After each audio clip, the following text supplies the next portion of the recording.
মা বোনেরা যারা শুনতেছেন, কাপড় পরে, শাড়ি পরে, সালোয়ার কামিজ পরে, মেক্সি পরে, পায়জামা পরে যে সমস্ত মা বোনেরা নামাজ পড়েন, আপনাদের নামাজ হবে না, হবে না, হবে না। বেজার লাগছে নি? কাপড় পরিও যদি না হয়, সালোয়ার কামিজ পরিও যদি না হয়, থ্রি পিস পরিও যদি না হয়, মেক্সি পরি যদি না হয়, তাহলে পড়বো কি দি? জামিলা আছে না নাই? কাপড় পরেও নামাজ হবে, থ্রি পিস পরেও নামাজ হবে, মেক্সি পরেও নামাজ হবে, কিন্তু তার উপরে কিমার পরা লাগবে। কি পরা লাগবে? কিমা চিনছেন নি আপনারা?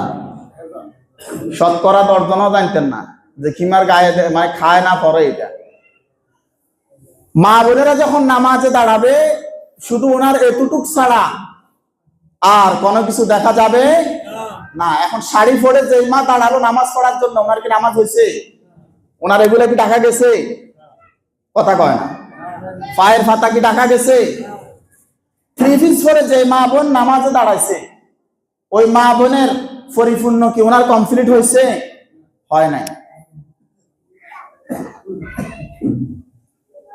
এখন এটার জন্য আপনি স্বামী হিসেবে দায়ী, আপনি ভাই হিসাবে দায়ী, আপনি বাবা হিসাবে দায়ী। কেন আপনি এটা আপনার স্ত্রীকে, আপনার সন্তানকে এটা সতর্ক করলেন না কেন? এ কারণে কাপড় পরক সমস্যা নাই, থ্রি পিস পরক সমস্যা নাই, তবে কিমার ছাড়া নামাজ হবে না। কারণ থ্রি পিস পরে, কাপড় পরে কি আপনি পরিপূর্ণ পর্দা করে নামাজ পড়তে পারবেন? কঠিন কালা সম্ভব না। এই কারণে খিমার, অর্থাৎ উনি যখন নামাজে দাঁড়াবে, ওনার কতটুকু দেখা যাবে? কানটা পর্যন্ত ঢাকা থাকতে হবে। কি? কান পর্যন্ত ঢাকা থাকবে। সেই কারণে স্বামী যারা আছেন, ভাই যারা আছেন, বাবারা যারা আছেন, মেয়ে যাদের বালেগ হয়েছে, নামাজ যাদের উপরে ফরজ হয়েছে, তাদেরকে নামাজের জন্য এটা কিনে দিবেন। খিমারটা আপনি বাজারে ফেনীতে পাবেন, হয়তো 1000-1500 টাকা বা 1200 টাকা নিবে। এটা খিমার একটা হচ্ছে এতটুকু। খিমার আমাদের দেশে মা বোনেরা ইয়ে পড়ে কিনা, পেটিকোট পড়ে না? পেটিকোট কি এটাকে নিচে পড়ে না, একটু উপরে পড়ে? আমি খোলামেলা কথা বলতেছি আপনাদেরকে, এটা শরীয়ত। কারণ এটা আপনি না বুঝলে এটা ফরজ, এইভাবে কেউ আপনাদেরকে বুঝাবে না। আমি এই কারণে বলছি, আলোচনা আজকে নতুন মনে হবে আপনার কাছে। তো ওনার যে পড়ছে, এটা কি ফায়ের তালুকি ঢাকা গেছে? যায় নাই।